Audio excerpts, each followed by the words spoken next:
Assalamualaikum warahmatullahi wabarakatuh. Selamat pagi.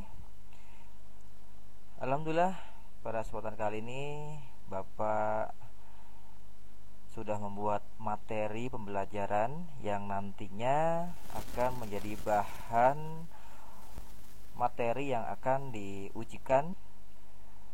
Mesin pres adalah suatu proses pemesinan yang pada umumnya menghasilkan bentukan bidang datar.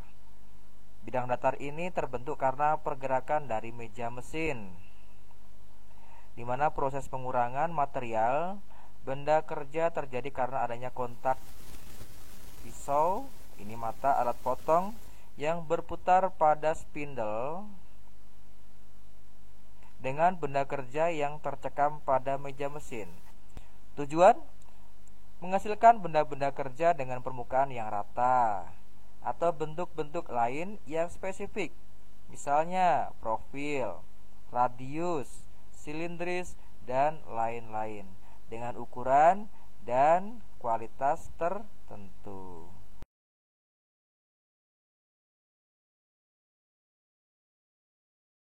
Kemudian gerakan-gerakan pada mesin milling. Ada 3 gerakan yang perlu kalian kenal. Pertama, gerakan utama. Gerakan berputarnya alat potong pada spindle utama. Satuan yang digunakan adalah RPM, rotasi per menit, dan simbolnya N. Sama halnya pada mesin bubut, bahwa jika kalian ingin menentukan besarnya putaran mesin, maka sama simbolnya adalah N. Kedua, gerakan pemakanan atau feeding. Gerakan benda kerja pada waktu proses pemotongan. Satuan yang digunakan adalah milimeter per menit dan simbolnya adalah S. Kemudian 3, gerakan setting, dip of cut. Gerakan mendekatkan benda kerja pada alat potong. Satuan yang digunakan adalah milimeter dan simbolnya A atau T. Dilanjut prinsip pemotongan pada mesin milling. Di sini terdapat 2 macam prinsip pemotongan. Yang pertama adalah face cutting, yang kedua adalah side cutting. Untuk pemotongan face cutting, di mana pemotongan benda kerja dengan menggunakan sisi potong bagian depan dari alat potong. Untuk pemotongan side cutting, pemotongan dengan menggunakan sisi potong bagian samping dari alat potong. Dan untuk pemotongan side cutting ini terbagi menjadi 2 prinsip lagi, yaitu pemotongan konvensional dan kedua adalah pemotongan climbing. Seperti yang kalian lihat pada gambar yang sudah ditampilkan, yaitu gambar A dan gambar B, di mana gambar A pemotongan konvensional dan gambar B adalah pemotongan climbing. Pemotongan konvensional adalah pemotongan benda kerja dengan arah putaran alat potong berlawanan arah dengan arah gerakan pemakanan benda kerja. Jadi di sini kita lihat bahwa putaran pisaunya atau alat potongnya dia searah jarum jam, tetapi untuk arah gerakan benda kerjanya dia mendekati. Kemudian yang B adalah pemotongan climbing, di mana potongan climbing pemotongan benda kerja dengan arah putaran alat potong searah dengan arah gerakan pemakanan benda kerja. Coba kita lihat untuk putaran pisaunya dia berlawanan, tetapi arah benda kerjanya sama juga mendekati arah datangnya pisau. Klasifikasi mesin. Untuk klasifikasi mesin milling ada 3 macam. Pertama, sebelah kiri adalah milling vertikal, yang sebelah kanan adalah milling universal, yang tengah adalah milling horizontal. Untuk yang bagian kiri, milling vertikal merupakan mesin freeze dengan poros utama sebagai pemutar dengan pemegang alat potong dengan posisinya tegak seperti ini. Kemudian mesin ini adalah terutama sebuah mesin ruang perkakas yang dikonstruksi untuk pekerjaan yang sangat teliti. Penampilannya mirip dengan mesin freeze jenis datar, Hanya perbedaannya adalah bahwa meja kerjanya dilengkapi gerak keempat yang memungkinkan meja untuk berputar horizontal. Kemudian yang kedua, milling horizontal merupakan mesin freeze yang poros utamanya sebagai pemutar dan pemegang alat potong pada posisi mendatar sejajar dengan meja mesin. Meja ini hanya dapat digerakkan pada 3 arah, yaitu membujur, melintang, dan tegak. Untuk yang ketiga, mesin freeze universal. Mesin freeze universal adalah mesin produksi dari konstruksi yang kasar. Bangkunya ini adalah bangku cor yang kaku dan berat serta menyangga sebuah meja kerja yang hanya memiliki gerakan longitudinal. Ya, penyetelan vertikal diberikan dalam kepala spindle. Ini bagian atas, dan suatu penyetelan lintang dibuat dalam pena atau ram spindle. Kemudian dilanjut pada perlengkapan mesin milling. Pertama, drill chuck arbor. Yang kedua, slave arbor for cutter.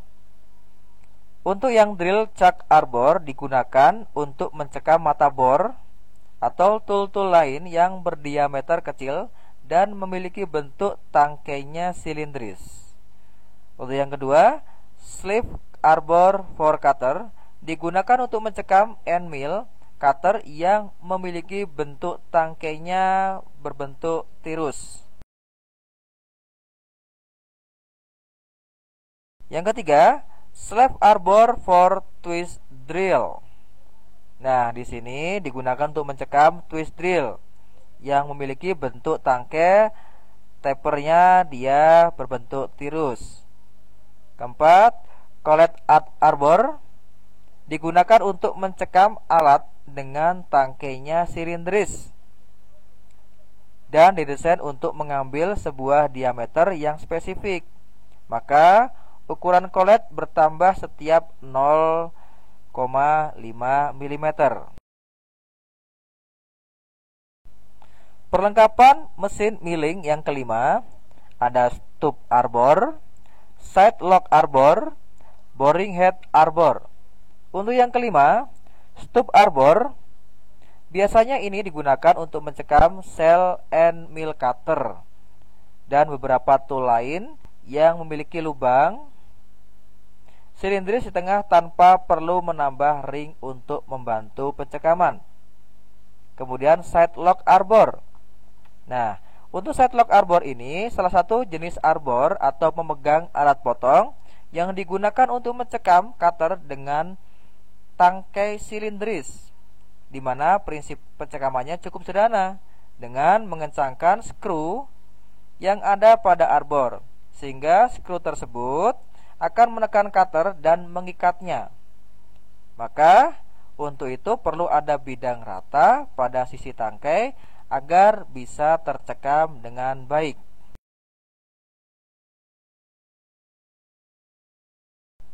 Kemudian untuk clamping device, di mana clamping device ini adalah alat-alat bantu yang digunakan untuk menjepit benda kerja pada posisi-posisi yang susah.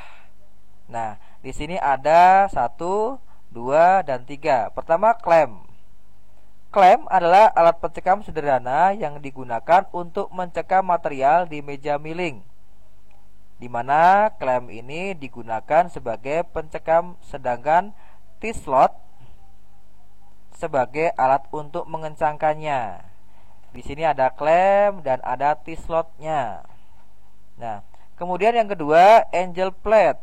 Nah, di sini angel plate ini sering dipakai untuk proses pengerjaan ketika permukaan benda kerja yang akan diproses memiliki kemiringan atau akan diproses miring atau memiliki sudut tertentu.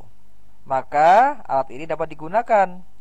Benda kerja yang akan dipasang pada angel plate dicekam dengan clamp. Nah, jadi angel plate ini pun juga dibantu dengan alat clamping device yang namanya clamp. Kemudian yang ketiga, V-block atau sering dikenal dengan blok V. Nah, V-block ini digunakan untuk mencekam benda bulat yang akan diproses milling. Nah, V-block ini dan benda kerja dicekam pada meja mesin dengan menggunakan klem.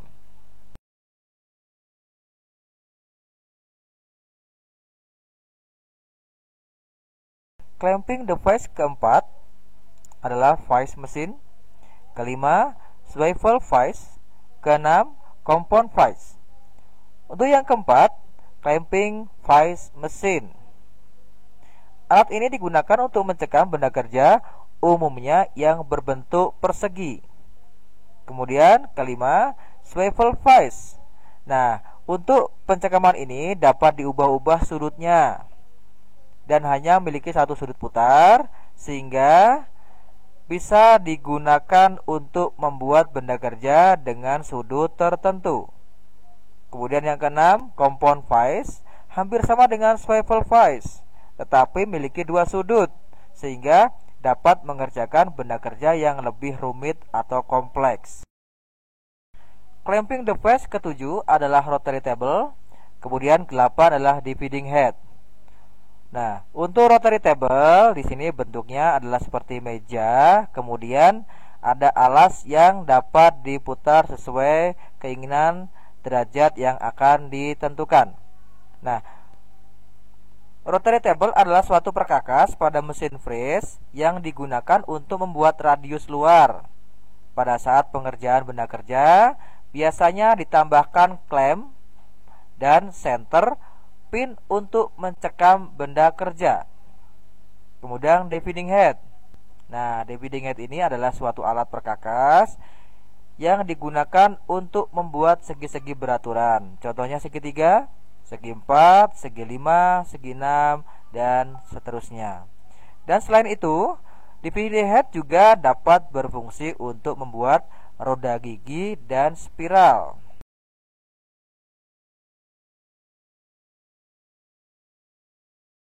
Nah, kemudian anak-anakku, untuk milling cutter, di sini Bapak akan sajikan berbagai macam-macam cutter atau pisau yang sering digunakan pada saat proses pekerjaan fres. Planing milling cutter. Di sini, gigi-giginya hanya terdapat pada sekelilingan garis tengahnya saja. Dapat menyayat dengan sayatan yang tebal. Kemudian, ini pisau lebih tepat digunakan untuk pekerjaan awal pengefresan. Kemudian side milling cutter. Nah, di sini bagian sisinya bergigi dan berbentuk gigi tirus. Digunakan untuk membuat alur, api atau alur-alur lainnya. Kemudian end mill cutter. Nah, di sini adalah pisau yang sering kita gunakan pada saat proses pekerjaan fres, mempunyai gigi di sekeliling dan pada bagian ujungnya. Digunakan untuk mengefres permukaan dan sisi tegak maupun mendatar. Selanjutnya, face milling cutter. Nah, di sini hampir semua dengan side milling cutter 1, 2, 3, 4, 5, dan mungkin jumlahnya akan bisa lebih dari itu. Hanya berbentuknya lebih besar. Di sekeliling badannya terdapat banyak alur sebagai tempat kedudukan pisau-pisau. T-slot milling cutter. Tangkainya berbentuk tirus, digunakan untuk membuat alur berbentuk T. Kemudian angular milling cutter, terdiri dari pisau bersudut tunggal dan pisau bersudut kembar. Di sini ini yang tunggal dan ini adalah bersudut kembar. Kemudian slitting saw. Kemudian slitting saw. Untuk slitting saw ini diameternya antara 2,5 in sampai 9 in. Disesuaikan dengan pekerjaan yang akan digunakan. Tebalnya antara 1/32 in sampai 1/4 in. Nah, di sini slitting saw ini digunakan untuk membuat alur kecil dan membelah benda kerja. Foam milling cutter. Nah, di sini digunakan untuk membuat alur cekung dan cembung. Untuk cekung adalah pada pisau yang atas. Maka bentuk benda kerja karena pisaunya cembung, maka hasilnya adalah cekung. Untuk pisau press form milling cutter yang bawah, di sini karena pisaunya berbentuk cekung, maka hasil dari produknya adalah cembung. Kemudian spur gear cutter digunakan untuk mengefresh gigi-gigi pada roda gigi.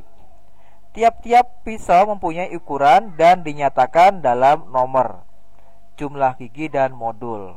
Nah, disinilah pisau terakhir yang digunakan untuk membuat komponen-komponen pemesinan yang sangat sering kita lihat, yaitu adalah roda gigi.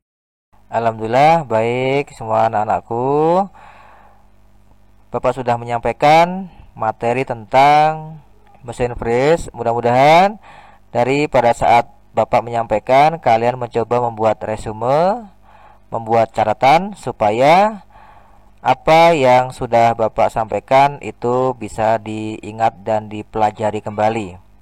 Baik, untuk terakhir, Bapak akan berikan tes formatif. Di sini ada 5 soal. 5 soal ini adalah materi-materi yang barusan Bapak sampaikan. Untuk yang pertama, tuliskan sejarah pertama kali mesin freeze ini ditemukan dan bagaimana perkembangannya. Yang kedua, sebutkan 3 jenis mesin freeze yang Anda ketahui. Tadi Bapak sudah sampaikan ada 3 jenis, silahkan dicek kembali. Untuk yang soal ketiga, sebutkan macam-macam arbor. Apakah kegunaan arbor? Keempat, apakah fungsi face milling cutter, plane milling cutter, dan form milling cutter? Nah, untuk ketiga milling cutter ini sudah juga Bapak sampaikan. Soal terakhir, soal kelima, jika kita akan membuat alur seperti gambar di bawah ini, alat apakah yang akan Anda gunakan? Baik, dari soal 1 sampai 5, Bapak harapkan kalian mengerjakan dan kemudian mengumpulkan dan diserahkan ke WA secara japri saja. Nanti silakan diberikan keterangan nama dan kelasnya. Baik, itu saja. Silakan yang belum paham dan belum mengerti atau belum mengingat kembali untuk menjawab tes formatif yang Bapak sampaikan, silakan diputar dan didengarkan kembali.